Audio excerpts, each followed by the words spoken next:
할렐루야. 아멘. 오늘도 우리 히즈라이프 처치는 하나님께 최고의 예배를 드리길 소망합니다. 아멘.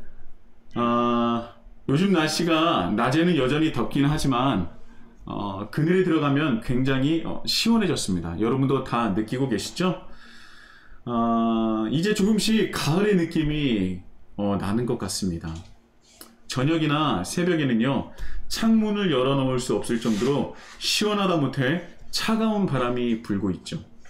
그렇기 때문에 여러분들은 환절기 또 일교차가 굉장히 심하기 때문에 감기 조심하시고요. 여러분, 요즘에는요, 감기 걸리면 다른 것으로 오해받을 수 있기 때문에 특별히 더 조심해야 하는 것입니다. 저도 정말 조심하고 있어요. 근데 더울 때면 창문을 열어놓는데 창문을 열어놓으면은 정말 10분이 안 돼서 다시 춥더라고요. 그래서 지금 이 시기에는 감기 들리기 딱 좋을 시기인 것 같다. 그래서 더 조심해야겠다라는 생각을 합니다. 건강 유의하시고요. 또 그러므로 말미암아 또 하나님께서 주신 영육의 강건함에 또 은혜를 누리시길 바랍니다. 저는 개인적으로 매년 가을이 될 때마다 제 스스로와 성도들에게 물어보는 것이 있습니다. 그것이 뭐냐면요, 한 해를 시작할 때 분명히 우리는 각자 여러 계획을 세웠을 거예요. 그렇다면 그 계획은 지금 9월을 맞이했을 때 어떻게 이루어가고 있는지, 또 그 계획을 이루기 위해서 노력은 지속적으로 하고 있는지, 또한 그런 노력들의 성과는, 열매는 어느 정도 있는지, 저는 그것을 꼭 물어봅니다. 또한 이것은요, 개인적인 계획뿐만 아니라 하나님과 하나님 나라를 위한 계획들이나 또 결단은 어떤 것들이 있었고, 또한 그것을 어떻게 이루어 나가고 있으며, 또한 열매를 맺고 있는지도 저는 꼭 물어보고 있습니다. 여러분들은 어떻게 개인적인 또 하나님 나라를 위한 계획은 2021년에 이루어 나가고 계십니까? 어떻게 열매를 맺고 계십니까? 여러분, 벌써 9월입니다. 1년 중 3분기가 끝나가고 있어요. 올 초 하나님께 또 우리에게 각자 하나님께 기도드렸던 것이 있지 않았겠습니까? 각자의 목표도 있었을 것이고 계획도 있었을 것입니다. 그런데 이 시간 한번 돌아봤으면 좋겠어요. 그 목표나 계획들은 무엇이었으며 또 그것은 지금 현재 어떻게 진행되고 있는지, 그것을 이루어 나가기 위해서 우리는 어떠한 노력을 하고 있는지, 이제까지 9개월 동안의 노력은 어떠한 열매를 맺고 있는지, 그것을 한번 스스로 공동체가 있다면 공동체 안에서 같이 함께 나눔으로 돌아봤으면 좋겠습니다. 여기서 저는 굉장히 큰 성과를 얻었어요. 어마어마한 열매를 얻었습니다라고 하는 사람은 거의 없을 거예요. 있는 분도 계시겠지만 거의 없을 거라고 생각합니다. 저는 개인적으로 제가 스스로 가장 보통인 사람으로 생각을 하는데, 제가 그렇게 큰 열매를 맺지 못했기 때문에 이렇게 자신 있게 말씀을 드릴 수 있는 것이죠. 그런데 여러분, 혹여라도 저나 여러분인 우리가 세웠었던 목표나 계획을 아직 이루지 못했을지라도, 또한 아직 시작도 못한 것이 있다면 여러분, 지금부터라도 시작해 보십시오. 아직 2021년은요 4개월이나 남아있어요. 4개월은요 절대 짧은 시간이 아닙니다. 특히나 하나님과 하나님 나라를 위한 계획이나 목표가 있었다면 더더군다나 그 약속을 지키기 위해서 이제라도 움직이고 시작하십시오. 4개월은요 절대 짧은 시간이 아니에요. 그러나 그 시간을 정말 헛되이 보낸다면 그 시간은 다시금 나를 위해서 쫓아오거나 기다려주지 않는다는 것, 그것을 꼭 기억해야 됩니다. 저도 그래서 이 설교를 준비하면서 몇 가지를 써봤어요. 그리고 이전에 작년 2020년 연말에 하나님을 위해서, 하나님 나라를 위해서 계획했던 여러 가지를 써놨던 것을 다시 한번 돌아봤습니다. 솔직히 속상한 것이 더 많죠. 그러나 그래, 관수야, 포기하지 말자, 내려놓지 말자. 아직 우리에게 남은 시간이 있다. 그리고 하나님은 기다리고 계신다. 그래서 설교를 준비하면서 다시 한번 하나님께 회개 기도와 그리고 결단의 기도를 드렸습니다. 아직은요, 포기하거나 내려놓을 시기가 아닙니다. 저 또한 마찬가지라고 말씀드렸죠. 올 초 하나님께 했었던 약속과 결단들을요, 아직 열매 맺지 못했던 것들이 너무나 많아요. 그래서 이번 계기로 다시 한번 일어나서 걸어보자, 뛰어보자, 다시 치열하게 싸워보자 라고 다짐을 했습니다. 우리에게 남은 4개월이 그 어떤 때보다도 뜻깊고 더 나아가서 하나님과 가까워지며 함께하는 귀한 시간이 되기를 예수님의 이름으로 축복합니다. 늦지 않았어요, 여러분. 지금부터 시작하면 됩니다. 저와 함께 우리 모두 다 같이 하나님과 하나님 나라를 위해서 다시 한번 다름질하시는 우리 히즐라이프 처치가 되기를 예수님의 이름으로 축복합니다. 자, 오늘은요, 지난주에 이어서 마태복음 6장 9절의 말씀입니다.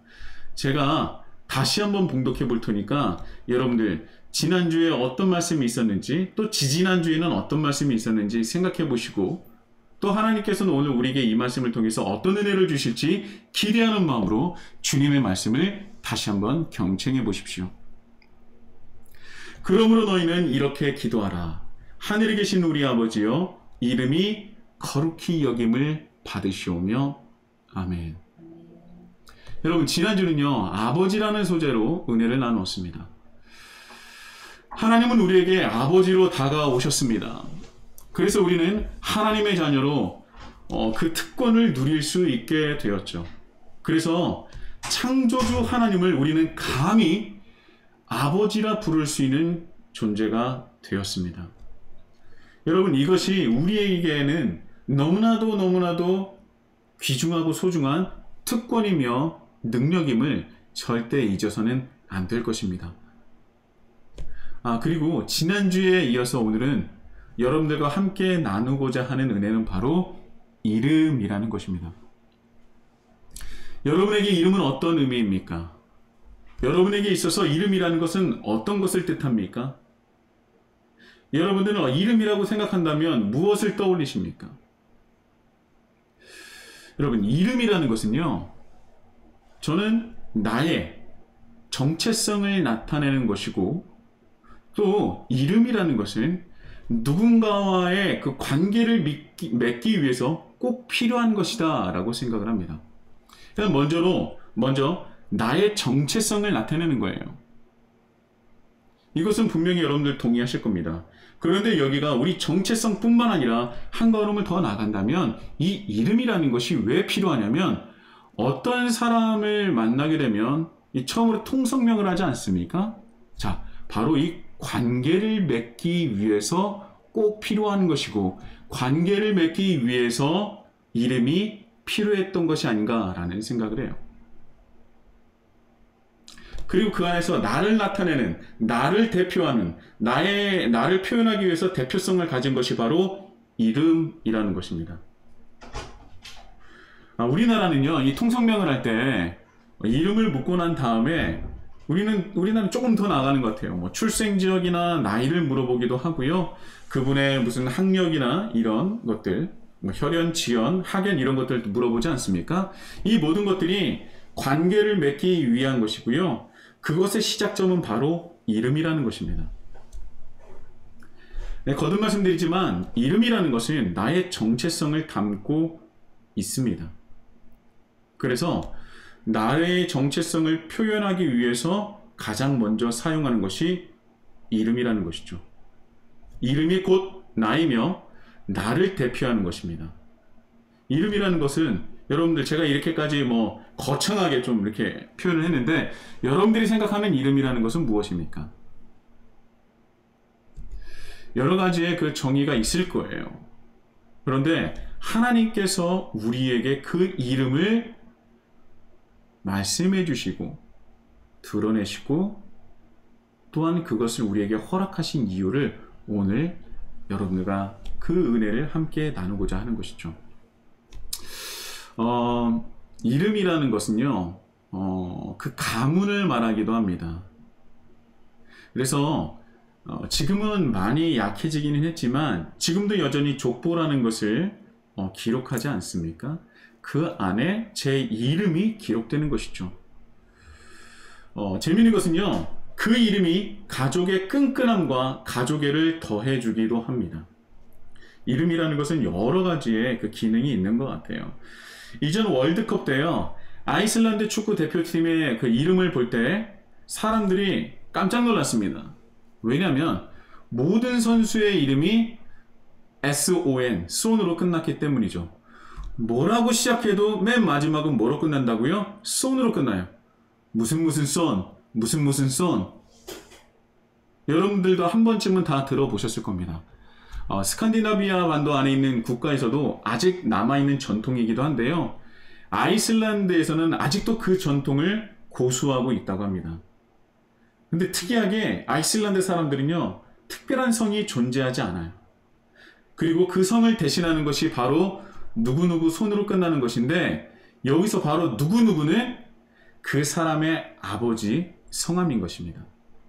그러니까 누구누구 손이라고 하면은 뭐라고 읽느냐? 아, 저 사람이 누구의 아들이구나 라는 것을 깨닫게 되는 것이죠. 그래서 아이슬란드 월드컵 대표팀의 모든 사람의 이름은 손으로 끝나는데, 그러면 무엇을 뜻하는 거예요?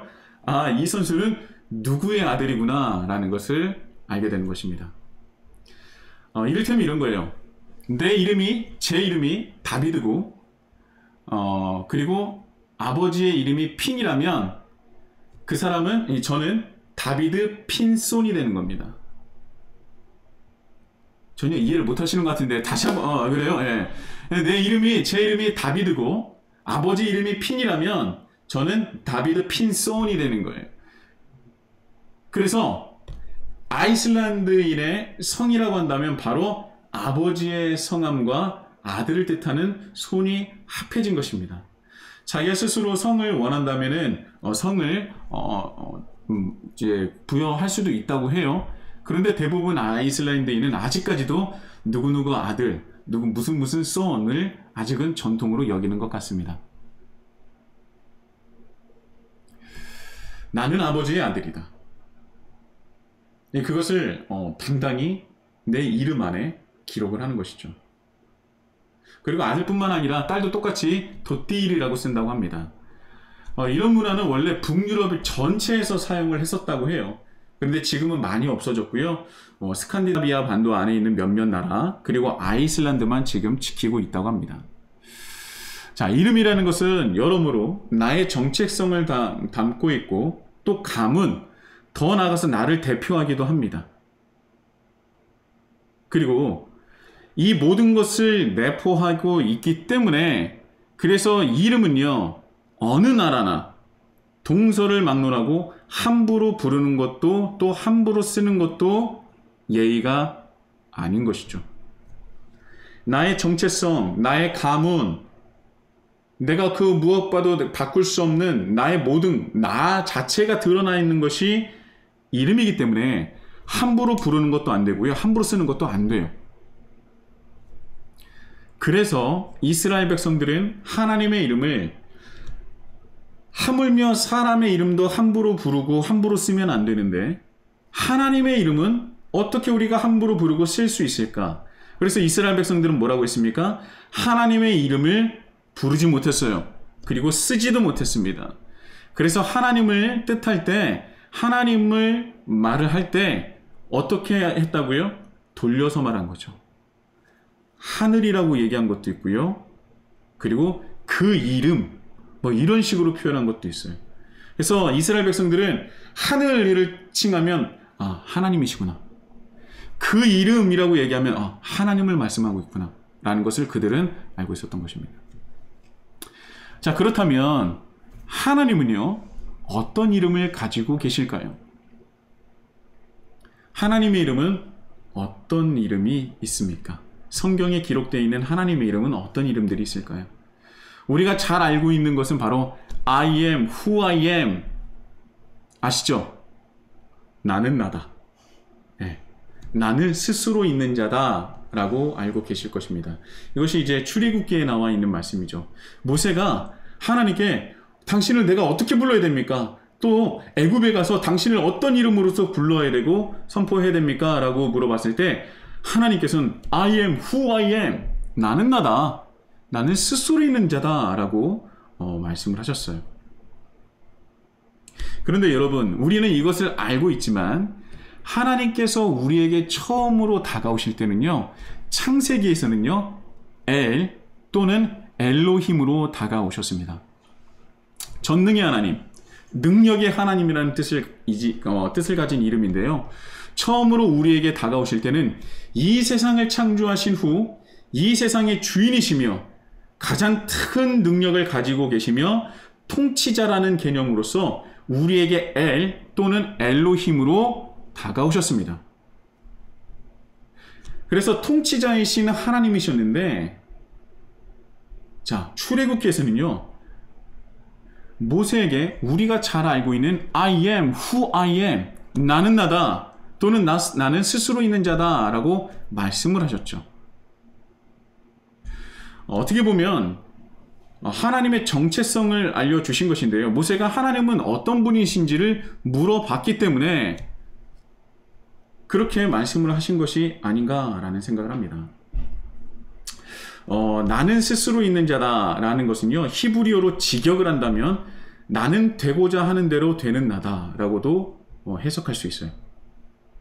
그러니까 창세기에서는 이 세상을 창조한 통치자의 모습인 엘로힘으로 다가오셨다면, 출애굽기에서는요, 내가 너희를 구원할 수 있는 자임을, 내가 너희를 애굽에서 이끌어낼 수 있는 존재임을 그 이름으로 나타내신 거예요. 내가 너희들이 알고 있는 모든 존재보다도 뛰어난 존재다라고 말씀하신 겁니다. I am who I am으로는 우리가 바로 이것을 알 수는 없어요. 그런데 이게 뒤에 한번 배경을 보면요, 이 출애굽 당시 바로라는 그 이름에 모든 이스라엘 백성들이 눌려 있지 않습니까? 이스라엘 백성들은 노예였어요. 신이라고 불렸었던, 신의 아들이라고 불렸었던 바로라는 그 왕 아래 눌려 있었고 지배를 당하고 있었습니다. 이 바로라고 하는 그 이름은 그 어떤 이름도 다 짓누를 수 있는 능력이 있었어요. 그래서 바로는 왕이자 신이었고요. 그런데 그 신적인 능력은 어디로부터 왔냐면 태양으로부터 왔던 것입니다. 태양신으로부터 바로라는 이름을 부여받은 거예요. 그래서 당신은 어디서부터 왔느냐? 바로 나는 태양신으로부터, 나는 당신에게 우리 이 땅으로 내려온 것이다. 곧 나는 신이다 라는 거예요. 그러니까 이때 당시 사람들은 무엇이 중요했냐면 당신은 어디서부터 왔느냐가 중요했던 겁니다. 그러니까 어떤 내가 느낄 수 있는 태양이면 태양, 바다면 바다, 산이면 산, 그로부터 나는 신격을 부여받았다는 것이 굉장히 중요했다는 것이죠. 그래서 사람들이 생각하기에 태양이 가장 위대하고 강력하게 생각했던 것입니다. 그런데 하나님께서는 뭐라고 말씀하신 거예요? 나는 누구로부터 신격을 부여받은 존재가 아니라 뭐라고요? 나는 나야. 나는 누구로부터 신격을 부여받은 존재가 아니라 나는 스스로 있는 자야. 고로 나는 내가 될 수 있고자 한다면 모든 것이 될 수 있는 존재야 라고 이스라엘 백성들에게 말하고 모세에게 말씀하신 겁니다. 이때 사람들은요, 모든 신은요, 우리가 눈으로 볼 수 있었다고 생각을 하고 또 모든 것의 가장 최고의 신은 태양신이라고 생각했던 겁니다. 그런데 하나님은 그것을 뛰어넘는 분이시고 오히려 그 태양을 창조하신 나는 나다, 나는 될 수 있다면 모든 것이 될 수 있는 존재라고 모세에게 말씀을 하신 것이죠. 그러니까 이 모세가 당신은 어떤 분입니까? 당신은 어떤 이름을 가지고 있습니까? 어디서부터 오신 분입니까? 라고 묻는 것 자체가 우문이라는 거예요. 어리석은 질문이었다는 것입니다. 그러니까 모세의 질문은요, 당신은 어떤 분이십니까? 당신은 어떤 이름을 가지고 계십니까? 당신은 어디서부터 오신 분입니까? 당신은 어디로부터 비롯된 분이십니까? 라는 그 복합적으로 물었던 것이고요. 그 말뜻에는 뭐냐면 당신이 태양신보다 강력합니까? 라는 물음이 그 안에 있었던 것이죠. 그러니까 하나님께서는요, 우문의 현답으로 답변하신 겁니다. 모세야, 나는 어디로부터 오는 신이 아니야. 나는 나야. 나는 누구로부터 비롯된 존재가 아니라 나는 스스로 존재하는 것이고, 또 나는 되고자 하는 대로 모든 것이 다 될 수 있는 존재야. 내가 시작이고 내가 끝이야. 라는 말씀을 한 것이는 겁니다. I am who I am이 이렇게 심오한 뜻이 담겨 있는 거예요. 이 모든 것을 뛰어넘는 존재, 그것이 바로 하나님이심을 모세에게 알려주신 것이죠. 참 심오하지 않습니까?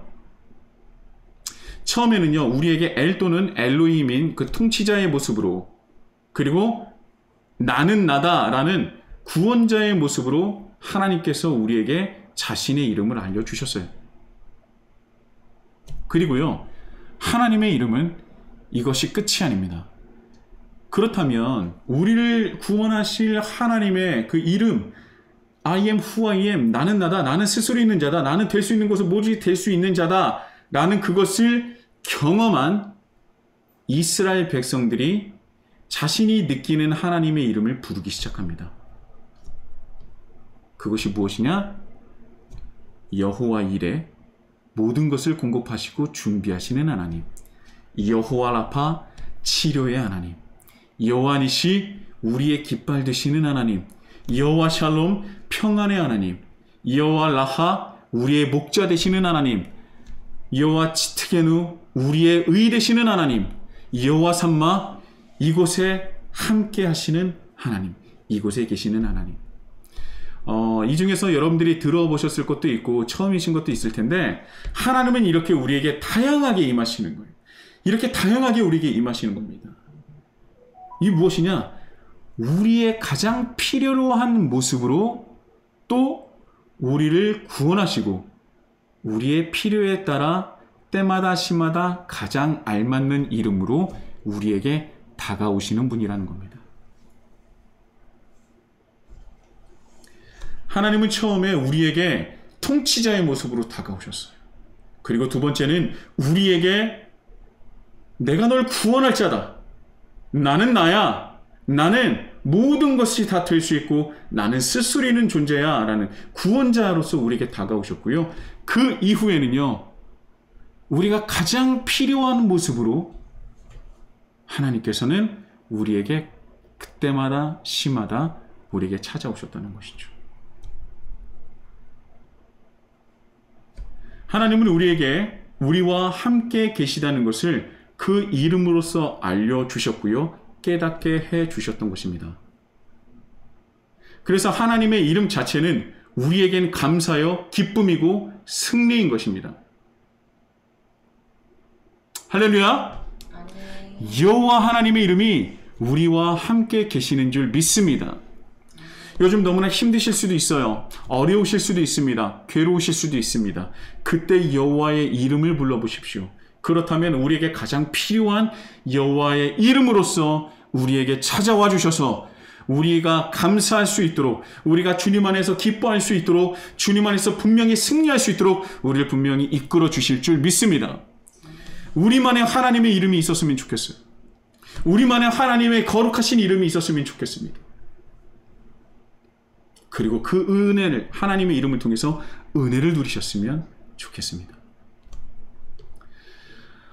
하나님은요, 이렇게 때마다 시마다 우리에게 가장 필요한 이름으로서 우리에게 다가오셨었는데, 왜 때마다 시마다 다른 이름으로 우리에게 다가오셨겠습니까? 이름을 굉장히 중요하게 여기시기 때문에 그렇지 않았을까요? 사람들은요, 하나님을 만나면 변화합니다. 하나님의 사람으로, 하나님의 자녀로 변화하고 회복하게 되는데요. 근데 이때 변화하는 것 중에서 하나가 무엇이냐면 사람의 이름이 변해요. 하나님을 만나면 변화합니다. 아브라함도 하나님을 만나고 아브라함이 된 것이고요. 야곱도 하나님을 만남으로 이스라엘로 이름이 변화되게 되는 것입니다. 또 예수님을 만남으로 베드로는 어떻게 됐습니까? 게바로 변하게 되었고요. 사울은 바울이 되었던 것입니다. 하나님은 이름을 굉장히 중요하게 여기십니다. 왜냐하면 자신의 정체성도 그 이름에 부여하셨고, 또한 하나님을 따르는 이들에게도 그 이름에 자신의 정체성을 드러내기 원하시기 때문입니다. 그래서 하나님을 믿고 만나는 사람들에게는요, 변화를 시켜요. 그 중에서도 이름도 변하게 되는 것입니다. 하나님은요, 우리를 만나면 변화시켜주기를 원하시고요, 올바른 방향으로 이끌어주시길 원하십니다. 그래서 하나님은 전체적으로 우리를 변화시켜주시고 성장시켜주시고 하나님의 백성으로 삼아주시기 위해서, 우리를 회복시켜주시기 위해서 첫 번째로 우리에게 주신 것이 바로 자신의 이름인 것이고요. 이름을 우리에게 허락하신 다음에 우리 또한 변화되기를 원하시고 기다리시는 분이라는 겁니다.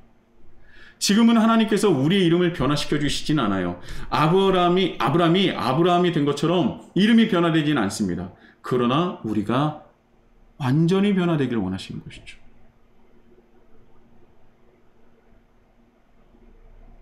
여러분, 변화라는 것은요, 대부분 스스로 변화되기보다는 어떠한 관계를 통한 특정한 계기를 통해서 변화되지 않습니까? 어떠한 그 계기가 있다는 거예요. 어떤 관계를 통한 계기가 있다는 것입니다.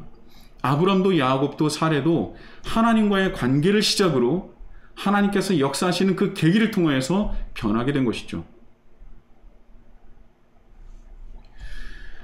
하나님께서 우리에게 하나님의 그 이름을 알려주신 가장 큰 궁극적인 목적은요, 바로 우리와 관계를 맺기 원하셨고, 또한 그 관계를 통한 특정한, 우리가 변화할 수 있는 특정한 계기를 주시기 위해서 우리에게 이름을 주신 것입니다.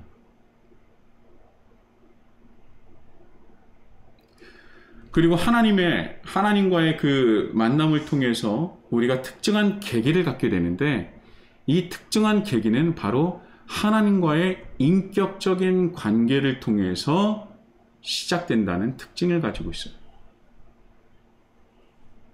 모든 종교에서 기독교의 특징은 무엇이냐면, 신이신 하나님과의 너무나도 보잘것없는 인간이 관계를 맺고 더 깊고 깊은, 정말 그 인간관계에서 볼 수 없는 너무나 깊고 너무나 은혜로운 그런 관계를 맺어간다는 것입니다. 창조주시며 오직 유일하신 신이신 하나님께서 뭐가 부족해서 우리와 인격적인 관계를 맺고 싶어 하시는 것일까요?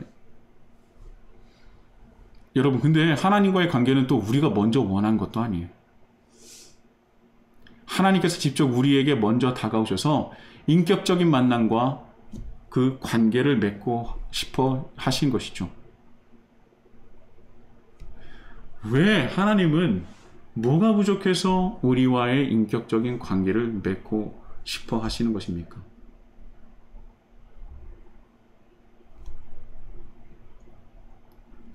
저는 뭐 다른 말로도 다 이것을 정의할 수 있고 말할 수 있겠지만, 하나님께서 우리를 인격적인 관계로 한 걸음 더 나아가고자 하시는 이유는 저는 바로 하나님의 우리를 향하신 그 사랑이라고 생각을 해요.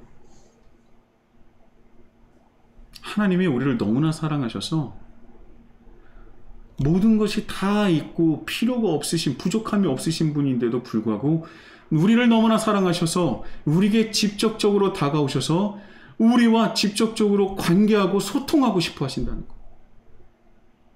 그래서 그것을 직접 소통하기 위해서 예수 그리스도를 이 땅에 보내신 것 아닙니까? 예수 그리스도를 통해서 직접 이 땅에 현신하신 하나님, 그 하나님의 사랑을 인정하시고 받으시고 함께 누리시길 축복합니다. 우리는 모두 그 사랑을 받았고 또 누릴 줄 알아야 하는 것이죠. 여러분, 하나님은 우리를 사랑하셔서 자신의 이름을 우리에게 허락하신 것뿐만 아니라 더 나아가서 그 허락하신 이유가 우리와 정말 깊고 깊은 관계를 맺고 싶어 하신다는 거예요. 그리고 우리는 그 사랑을, 그 이름을 받고 누릴 줄 알아야 된다는 것이죠. 저는 이것이 또 기독교의 특징이자 핵심이라고 생각합니다. 현대 여러 종교를 보면 신의 존재를 어떤 자신의 내면의 세계나 비인격적인 진리의 실체로 이해하는 경향이 있습니다. 뭐 이런 것이죠. 신은 내 안에 있다. 신은 모든 사람 안에 있다. 신은 만유일체도 또 혹은 만유일체의 도, 혹은 우주의 근원적 에너지다라고 말하는 것들이 많아요. 여러분도 언뜻 들으신 적도 있을 것입니다. 어떤 종교는요, 이 모든 신은 다 에너지화되어 있다라고 얘기하는 사람도 많아요. 뭐 도를 하십니까? 이런 분들이 말을 하는 거죠. 그들은 실체하지 않아요. 에너지입니다. 기라고도 얘기하죠.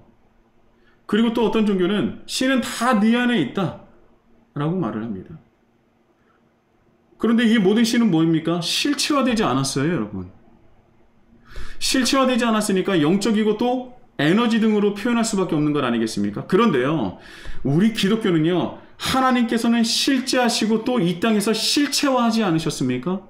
우리와 먹고 마시며 가르치시고 전하시고 고치셨고 수많은 사람들에게 실제로 복음을 전하셨습니다. 그리고 우리의 모든 죄를 십자가의 사역으로 사하여 주시고 이 땅에 하나님 나라를 세우시고 시작하신 것. 이것은 보이지 않는 세계가 아니라 우리가 눈으로 볼 수도 있고 만질 수도 있고 경험할 수 있는 바로 실체하는 하나님, 실체하는 하나님 나라 아닙니까? 하나님께서 우리에게 하나님의 이름을 주신 이유가 바로 여기에 있는 거예요.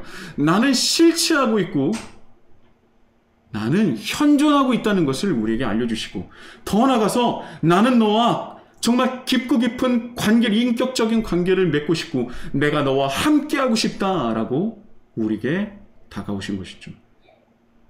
여러분, 신이란 존재를 그럴싸하게 영적으로 표현하는 것이 아니라 뭔가 있는 듯, 그냥 있는 듯 없는 듯 그냥 영적으로 표현하는 것이 아니라 우리는요, 실제하시고 현존하시며 실체화된 하나님의 이름을 우리는 믿고 따르는 줄 믿습니다. 이것이 기독교의 특징인 거예요. 이것이 어마어마한 이 기독교의 핵심인 것입니다. 기독교는 실체화된 종교예요. 그저 말만 떠들고 그럴싸한 말들로 만들어 놓은 종교가 아니라는 것입니다. 내 안에 신이 있나? 우리는 아니에요. 우리는 실체화된 하나님 나라를 실제로 살아가는 존재입니다. 그리고 그것을 이루어 나가기 위해서 하나님은 우리에게 그 거룩하신 이름을 허락하여 주신 것이죠. 그래서 하나님은 때때로 때마다 시마다 우리에게 가장 필요한 이름으로서 우리에게 다가와 주시고 우리를 변화시켜 주시며 우리를 주님의 은혜에 가득 채워 주시며 그러므로 말미암아 하나님께서는 이 땅에 실체화된 하나님 나라를 이루어가며 확장해 나가며 살아갈 수 있는 것입니다. 굉장히 달라요. 하나님은 오늘도 내일도 우리에게 가장 필요한 그 능력의 이름으로 다가오십니다. 여호와 이레, 여호와 라파, 여호와 니시, 여호와 샬롬, 여호와 라하, 여호와 삼마. 또한 우리만의 하나님께서 하나님의 이름으로 우리에게 분명히 다가오신다는 거예요. 왜요? 하나님은 우리를 사랑하시기 때문에, 우리와 함께 하시고 싶어 하시기 때문에, 우리 곁에 늘 계시기 때문에, 우리와 늘 함께 하기를 원하시기 때문에 하나님은 오늘도 우리에게 가장 필요한 이름으로 우리에게 다가오시는 줄 분명히 믿습니다.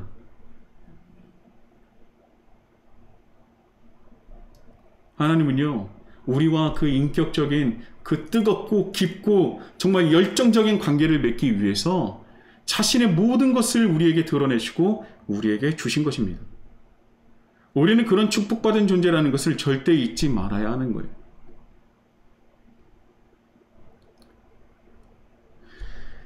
구약에서는요, 하나님의 이름을 우리에게 알려주시고 드러내셨습니다. 그런데 놀라운 은혜는 하나님의 이름을 가르쳐 주신 것으로 끝나는 것이 아니라 신약으로 넘어오면서 하나님의 그 놀라운 이름을 사용할 수 있는 능력까지 더해 주셨어요. 요한복음 14장 13절과 14절에 보면 이런 말씀이 있습니다. 너희가 내 이름으로 무엇을 구하든지 내가 행하리니 이는 아버지로 하여금 이들로 말미암아 영광을 받으시게 하려 함이라. 내 이름으로 무엇이든지 구하면 내가 행하리라. 다시 한번 제가 말씀드려 볼게요. 너희가 내 이름으로 무엇을 구하든지 내가 행하리니 이는 아버지로 하여금 아들로 말미암아 영광을 받으시게 하려 함이라. 내 이름으로 무엇이든지 내게 구하면 내가 행하리라. 할렐루야! 주님의 이름이 우리에게 있습니다. 우리는 주님의 이름을 소유한 자들이고 주님의 이름으로 우리는 분명히 승리하게 될 줄 믿습니다. 그런데요, 우리는 절대로 이것을 오해해서는 안 됩니다. 주님의 이름으로 구하면 무엇이든지 행하겠다라고 말씀하신 이 말씀을 오해하고 또 왜곡해서 사용하면 안 된다는 것입니다. 예수님께서 이렇게 우리에게 말씀하신 이유는 무엇입니까? 이 말씀에 드러나 있어요. 우리는 이 말씀을 보면 어느 부분만 보냐면 너희가 내 이름으로 무엇을 구하든지 내가 행하리니 내 이름으로 무엇이든지 구하라 내가 행하리라. 이것만 우리는 보고 외우고 또 행하지 않습니까? 그렇죠? 그러나 이 중요한 것은요, 중간에 있어요. 아버지로 하여금 아들로 말미암아 영광을 받으시게 하려 함이라. 이 말씀이 바로 우리에게 이름으로 무엇을 구하든지 내가 이루겠다 하라는 그 궁극적인 목적이 그 안에 있다는 거예요. 뭐라고요? 영광을 받으시게 하게 하려 함이라.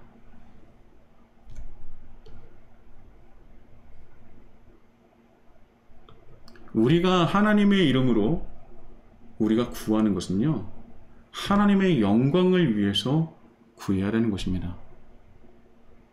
즉 우리가 하나님께 구하는 것은 하나님께 영광을 돌릴 수 있는 가치가 있는 것이어야 된다는 것이죠.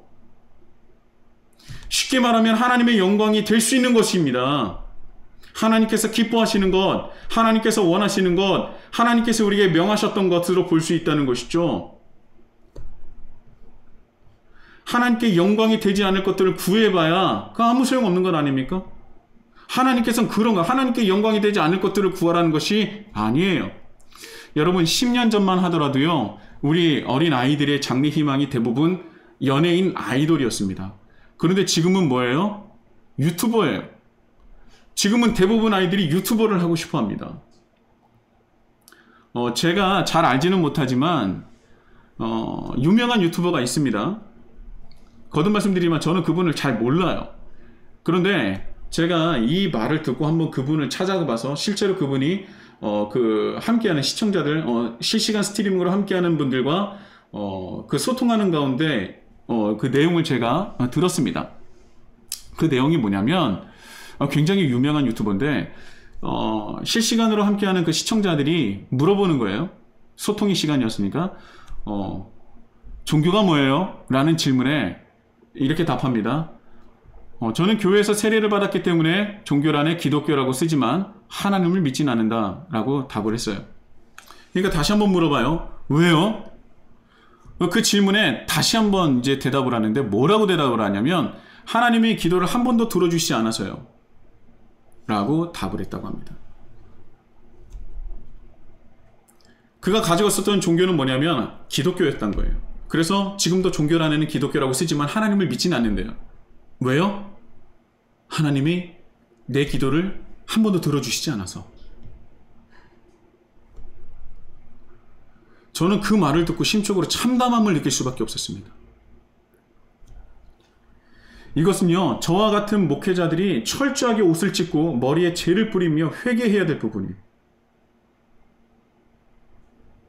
우리는 지금 주님 기도 시리즈 설교로 은혜를 받고 기도라는 것이 무엇인지를 듣고 배우고 있습니다. 여러분 하도 많이 들어서 귀가 따가우실 텐데요. 기도는 내 바람을 하나님께 구하는 것이라기보다는 하나님의 뜻을 구하고 듣는 시간이라고 말씀을 드렸습니다. 또 하나님께 영광을 돌리는 삶을 살아가기 위한 우리의 결단의 시간이라고 말씀드렸어요. 정한 수를 떠놓고 비나이다 비나이다 같은 기도가 아니라고 제가 분명히 말씀드렸습니다.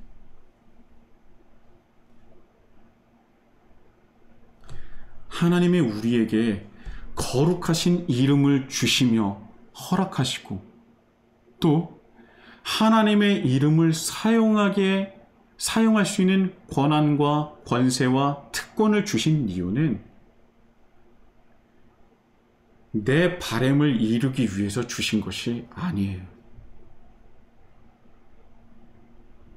하나님께서 그 거룩하신 이름을 우리에게 드러내시고 허락하여 주시며 사용할 수 있는 특권과 권한과 권세를 주신 이유는 하나님의 영광을 돌리기 위해서입니다.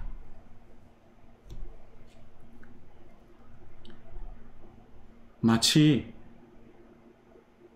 정한 수 떠놓고 비나이다 비나이다 라는 그런 기도가 아니라는 거예요. 저는 유튜버의 잘못이 아니라고 생각합니다. 먼저는 목회자의 잘못이었고요. 그리고 그것을 비판적으로 받아들이지 않고 전적으로 수용한 우리 모두의 잘못입니다. 여러분, 우리는 아직도 가야 될 길이 너무나 멀고 먼 것 같습니다.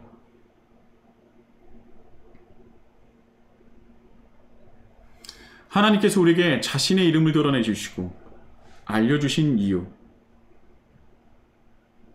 우리와 인격적인 관계를 맺기 원하셨기 때문이에요. 나는 너를 사랑한다. 나는 너와 함께하고 싶다. 그리고 그 관계를 맺으면서 한 걸음 더 나가셔서 하나님의 이름을 사용할 수 있도록 우리에게 허락하셨습니다. 왜요? 하나님의 영광을 드러내기 위해서. 하나님께 영광을 돌리기 위해서. 그것은 바로 하나님과 하나님 나라를 확장하는 것에 있지 않겠습니까?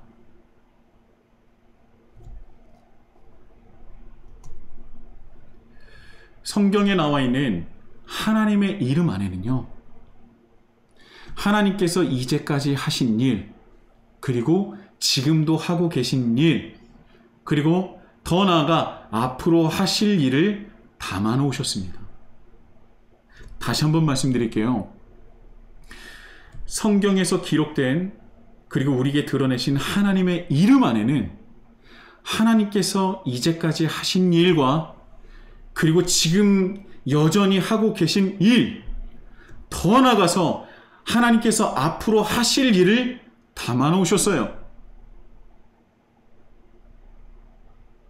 그리고 그 일에 하나님 자신의 이름을 알고 또 소유한 우리를 초청하고 계신 것입니다. 하나님의 이름은 바로 우리의 것이에요. 하나님의 이름은 하나님을 믿는 자들만이 소유할 수 있고 또 하나님을 믿는 우리만이 사용할 수 있는 것입니다. 여러분, 그 특권과 능력을 놓치지 않으셨으면 좋겠습니다. 하나님의 영광을 위하여, 하나님과 하나님 나라를 위하여 사용하시고 하나님과의 그 놀라우신 귀한 은혜 가운데 하나님께서 역사하시는 그 귀한 하나님 나라를 확장하시는데 동참하시는, 하나님의 이름으로 말미암아 하나님의 이름으로써 한순간 한순간을 살아가시는 우리 히즐라이프 처치가 되기를 예수님의 이름으로 축복합니다.